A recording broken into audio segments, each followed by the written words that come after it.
La emoción que sintió al entrar en la casa de Francisco por primera vez no respondía a lo experimentado al contemplar su silencioso y cerrado exterior.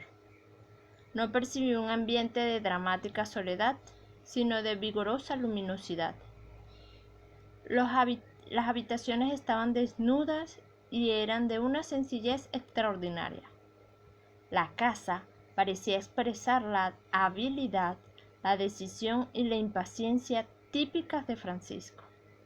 Era como una cabaña de frontera, preparada para servir de trampolín en un largo salto hacia un futuro tan promisorio que no podía perderse el tiempo en hacer cómoda la partida.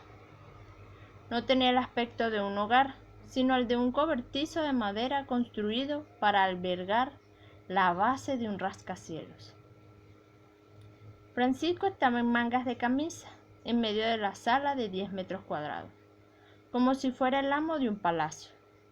De todos los lugares en que ella lo había visto, aquel era el que mejor combinaba con su persona.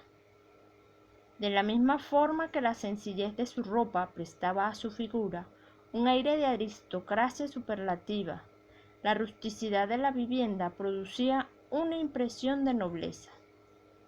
Tan solo un toque principesco resaltaba en medio de la sencillez. Dos antiguas copas de plata colocadas en un diminuto nicho en la pared de troncos. Un complicado diseño había requerido el prolongado y delicado trabajo de un artesano. Un trabajo mayor que el de construir la casa, y su opaco lustre de años, más de lo que habían llevado el crecimiento de los pinos que formaban las paredes. En medio de aquella habitación, los modales espontáneos de Francisco adoptaban un toque tranquilo, orgulloso, como si su sonrisa declarara en silencio: esto es lo que soy y lo que he sido durante los últimos años. Ella contempló las copas de plata. Sí, dijo Francisco, en respuesta a su silenciosa conjetura. Pertenecieron a Sebastián d'Aconia y a su esposa. Es lo único que he traído de mi palacio de Buenos Aires. Eso y el escudo que adorna la puerta. Es cuanto quise salvar. Todo lo demás desaparecerá dentro de unos meses. Rió. Se apoderarán de ello, de todo, de los últimos restos de d'Aconia Copper. Pero recibirán una sorpresa porque no encontrarán gran cosa, y en cuanto al palacio no podrán pagar ni la factura del gas. ¿Y luego?, preguntó Daphne. ¿Qué harás entonces? Yo trabajaré para d'Aconia Copper. ¿Qué quieres decir? ¿Recuerdas la vieja frase: el rey ha muerto, larga vida al rey? Cuando los restos de las propiedades de mis antepasados hayan sido sacados del camino, mi mina se convertirá en el joven y nuevo cuerpo de la empresa, la clase de propiedad que mis antepasados desearon y merecieron, pero nunca llegaron a tener. ¿Tu mina? ¿Qué mina? ¿Dónde? Aquí, repuso él señalando los picos montañosos. ¿No lo sabías? No. Soy propietario de una mina de cobre que los saqueadores nunca podrán alcanzar. Se encuentra en estas montañas. Yo hice el proyecto, la descubrí y realicé la primera excavación. Todo esto sucedió hace más de 8 años. Fue el primero a quien Midas vendió tierras en este valle. Compré la mina y empecé la explotación con mis propias manos, del mismo modo que inició sus tareas Sebastián d'Aconia. Ahora tengo un supervisor a cargo, que era mi mejor empleado metalúrgico en Chile. La explotación produce todo el cobre que necesitamos y deposito mis beneficios en el Banco Mulligan. Dentro de unos meses eso será todo cuanto posea y también todo lo que necesite. Parecía haber querido añadir: para conquistar el mundo.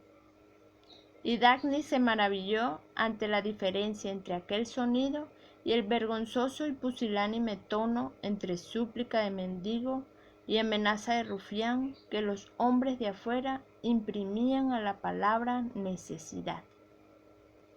Dafne, continuó Francisco, mirando por la ventana como si contemplara las cimas, pero no de las montañas, sino del tiempo del renacimiento de Daconia Copper y del mundo entero se iniciará aquí, en los Estados Unidos. Esa es la única nación de la historia, nacida no de la casualidad ni de las guerras tribales, sino de la mente humana. Esta nación se desarrolló gracias a la supremacía de la razón. Durante un espléndido siglo logró redimir al mundo y tendrá que hacerlo de nuevo. El primer paso de Daconia Copper, como el de cualquier otro valor humano, saldrá de aquí, porque el resto de la Tierra sufre la consolidación de creencias que se desarrollaron a través de siglos, la fe mística, la supremacía de lo irracional. Solo dos abismos hay al final de ese camino, el manicomio y el cementerio. Sebastián Daconia cometió un error, el de aceptar un sistema según el cual la propiedad adquirida legítimamente sería suya, no gracias al derecho, sino al permiso ajeno. Sus descendientes pagaron por dicho error, y yo hice la última entrega. Y creo que viviré el día en que, a partir de las raíces que actualmente se hunden en el suelo, las minas, las fundiciones y los yacimientos de Daconia Copper se extiendan una vez más por el mundo hasta mi país natal, y sea yo el que inicie la reconstrucción allí. Quizás lo vea, pero no puedo estar seguro. Nadie puede predecir el momento en que otros elegirán volver a la razón. Podría suceder que al final de mi vida no deje más que esta única mina, Daconia Copper No. 1, en la Quebrada de Cal, Colorado, Estados Unidos. ¿Recuerdas que mi ambición consistía en duplicar la producción de cobre de mi padre? Pues bien, si al final de mi vida produjera tan solo medio kilo de cobre al año, sería más rico que mi padre y que todos mis antepasados con sus miles de toneladas, porque ese medio kilo será mío por derecho propio y se usará para mantener a un mundo que lo sabrá. Este era el Francisco de su niñez, desde el porte y los gestos hasta el claro brillo de los ojos. Y Dafne se encontró preguntando acerca de aquella mina de cobre, del mismo modo que le había preguntado sobre sus proyectos industriales durante sus paseos a orillas del Hudson, cuando el futuro se hallaba en sus manos. «Te llevaré a ver la mina», dijo él, «en cuanto tengas el tobillo curado. Para llegar debemos subir un sendero empinado, solo transitable a pie, porque no hemos podido construir todavía una ruta. Permíteme mostrarte el nuevo horno fundidor que estoy proyectando. Llevo trabajando algún tiempo en él y es demasiado complejo para nuestro actual volumen de producción. Pero cuando el producto de esa mina lo justifique, imagina el tiempo, el trabajo y el dinero que me ahorrará». Se sentaron juntos en el suelo para examinar las hojas que Francisco había desplegado ante ambos. Estudiaron las intrincadas secciones del horno con el mismo radiante anhelo con el que otros tiempos estudiaban pedazos de chatarra encontrados en el patio. Ella se agachó un poco más en el instante en que él alargaba la mano hacia una hoja, y de pronto estaba reclinada contra su hombro. Involuntariamente se mantuvo así un momento, no más largo que una breve interrupción en el fluir de un simple movimiento, mientras levantaba la vista hacia él. Francisco también la miraba, sin ocultar lo que sentía, pero sin formular tampoco ninguna demanda. Ella se hizo atrás, sabiendo que había experimentado el mismo deseo que él. Conservando todavía aquella sensación rescatada del pasado, percibió algo que siempre había formado parte de eso y que ahora se le aparecía con toda claridad por primera vez. Si aquel deseo representaba la máxima celebración de la vida, lo que siempre había sentido hacia Francisco era la celebración de su propio futuro, un momento de esplendor ganado como pago parcial de un valor total desconocido que confirmaba una promesa por llegar. Al darse cuenta de esto, supo también cuál era el único deseo que había sentido, no como extracto de su futuro, sino como un pleno y decisivo presente. Lo supo gracias a una imagen, la de un hombre de pie junto a la puerta de una pequeña estructura de granito, la forma final de la promesa que la había mantenido en acción. Era el hombre que posiblemente permanecería como promesa nunca alcanzada. Pero eso, se dijo consternada, era la visión del destino humano que más había odiado y rechazado, la de quien es arrastrado por la idea de un destello inalcanzable, condenado a aspirar a algo que nunca logrará. Su vida y sus valores no podían conducirla a tal cosa. Jamás había hallado belleza en su anhelo por lo imposible, y por otra parte, nunca le pareció que lo posible pudiera estar fuera de su alcance. Pero había llegado a esa situación y no podía encontrar la respuesta adecuada. No puedo abandonarlo, ni tampoco alejarme del mundo, pensó mirando a Gal aquella noche. La respuesta parecía más difícil en su presencia. Le pareció que nada existía ni importaba, que nada podría perdurar junto al hecho de que verlo, y que nada podía tener la fuerza suficiente como para obligarla a marcharse de allí. Y simultáneamente se dijo que no tenía derecho a mirarlo, si es que planeaba no renunciar a su ferrocarril. Creyó ser la dueña de Francisco, sentía que él le pertenecía, que desde el principio aún lo no dicho había quedado entendido entre ellos, y que al mismo tiempo él podía desaparecer de su vida y en alguna calle futura del mundo exterior pasar a su lado con total indiferencia. Notó que no le preguntaba nada acerca de Francisco. Cuando habló de su visita, no percibió reacción alguna en su cara, ni de aprobación ni de rechazo. Solo le pareció captar una imperceptible sombra en su expresión grave y cordial, como si se tratara de un tema sobre el cual había elegido no sentir. Su leve aprehensión fue creciendo hasta convertirse en un interrogante, que a su vez se transformó en un taladro que se adentraba más y más en su mente. Durante las noches que siguieron, cuando Gal salía de casa y ella se quedaba sola, se ausentaba todos los días después de la cena, sin decirle dónde iba, y regresaba a medianoche o más tarde. Intentó no admitir la tensión y la intranquilidad con que esperaba su regreso, y nunca le preguntó dónde pasaba las veladas. Se lo impedía precisamente su urgente deseo por saberlo. Se mantenía silenciosa dentro de una vaga actitud de desafío hacia él y también hacia su propia ansiedad. No quiso reconocer aquello que temía, ni darle forma en palabras. Lo percibía tan solo por el desagradable e imperioso temblor de una emoción involuntaria.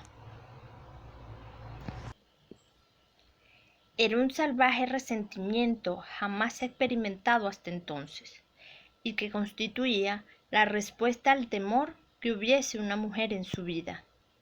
Sin embargo, dicho resentimiento estaba aliviado por cierta sana cualidad de aquello que ella temió, como si la amenaza pudiera ser combatida e incluso, en caso de necesidad, aceptada. Pero existía otro temor, aún más desagradable. Se centraba en la sórdida forma del autosacrificio, en la sospecha de que si él mantenía su secreto y se alejaba de su sendero, el vacío ulterior lo obligaría a volver al hombre que era su amigo más amado. Pasaron varios días antes de que mencionara el tema, hasta que, durante la cena, una noche en que él iba a partir, Dagny se dio cuenta repentinamente del placer peculiar que experimentaba viéndolo comer lo que ella había preparado. De pronto, involuntariamente, como si aquel placer le confiriese un derecho no identificado, como si el placer y no el dolor quebrantaran su resistencia, se oyó a sí misma preguntar: ¿qué hace usted por las noches? Él respondió simplemente, como si diera por descontado que lo sabía: doy clase. ¿Cómo? Dicto un curso sobre física, como cada año durante este mes. Es mi... ¿De qué se ríe?, preguntó, percibiendo su expresión de alivio, su silenciosa risa que no parecía provocada por aquellas palabras. Luego, antes de que ella contestara, sonrió repentinamente como si adivinara su respuesta. Y Dagny observó cierta cualidad particular e intensamente personal en su sonrisa, casi una insolente intimidad que contrastaba con el modo tranquilo, impersonal y casual con que continuó. Este es el mes en que todos intercambiamos los productos de nuestras verdaderas profesiones. Richard Halley da conciertos. Kate Ludlow aparecerá en 2 obras teatrales escritas por autores que no la ofrecen al mundo exterior. Y yo doy conferencias donde informo sobre la tarea realizada durante el año. ¿Clases gratis? Claro que no. Cada estudiante paga $10 por el curso. Yo quiero asistir. Él negó con la cabeza. No.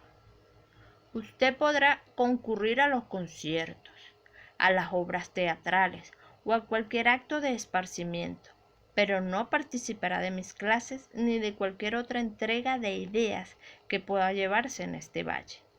Además, mis estudiantes tienen una razón práctica para asistir al curso.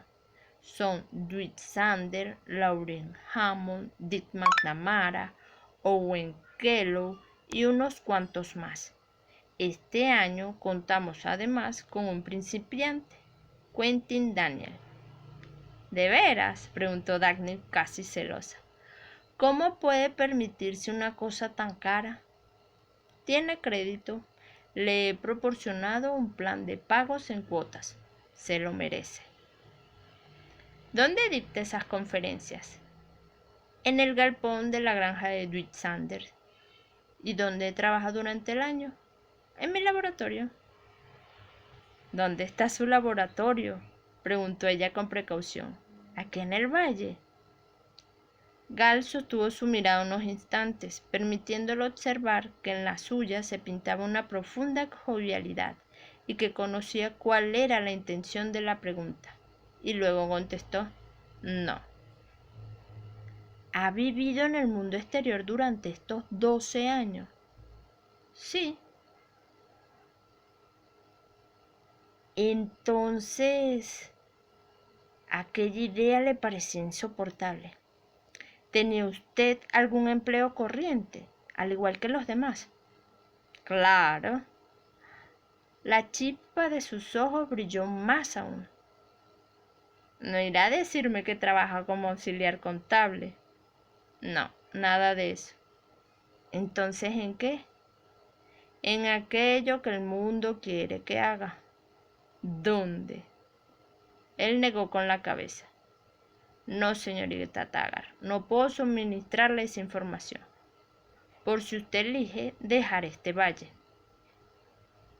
Gal volvió a sonreír con su aire atrevidamente personal, que ahora parecía expresar un conocimiento exacto de la amenaza contenida en aquella respuesta y de lo que significaba para Dagny. Luego se levantó de la mesa.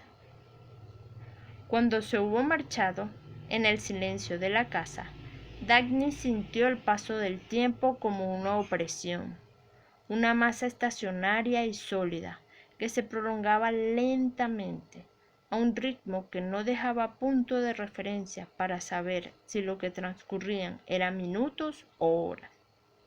Estaba medio tendida en un sillón de la sala, aplastada por una pesada e indiferente languidez que no era holgazanería, sino la postración de la voluntad ante una vehemencia secreta que ninguna acción menor puede aliviar.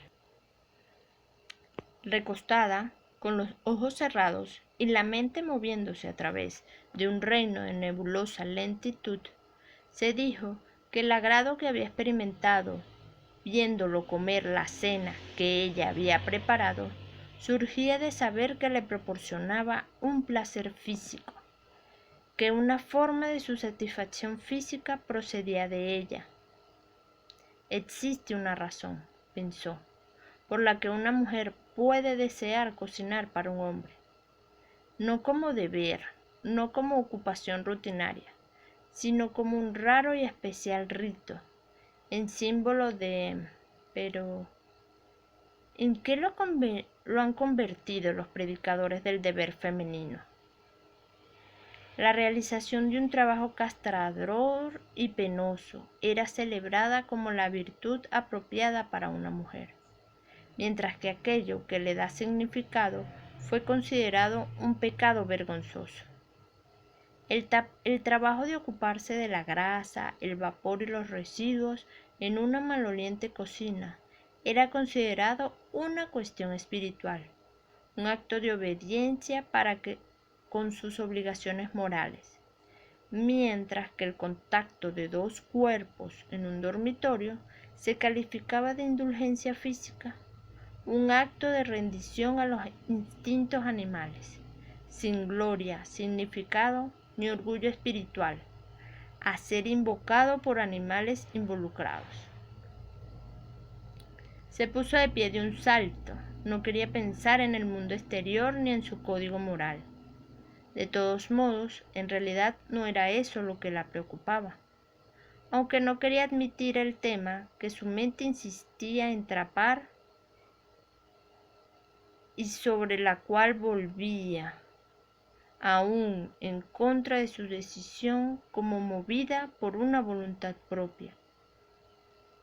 Se paseó por la sala, aborreciendo la incontrolada y temblorosa laxitud de sus movimientos, sintiéndose entre la necesidad de permitir que aquellos rompieran la monotonía reinante y la certeza de que no era esa la forma de hacerlo. Encendía cigarrillos para proporcionarse, durante unos instantes, la ilusión de un acto preconcebido, y los apagaba a los pocos segundos, sintiendo la adversión desalentadora hacia la sustitución. Contemplaba la habitación como un mendigo inquieto, rogando que los objetos físicos le dieran cualquier motivo para moverse, deseando encontrar algo que limpiar, remendar o lustrar, y sabiendo al mismo tiempo que ninguna tarea valía aquel esfuerzo. Cuando nada parece merecer un esfuerzo, le decía una grave voz interior, te pones detrás de una pantalla que oculta el deseo de lo que tanto te interesa. ¿Qué quieres? Encendió una cerilla y acercó la llama a la punta de un cigarrillo que pendía de la comisura de sus labios. ¿Qué quieres?, repitió la voz severa como la de un juez.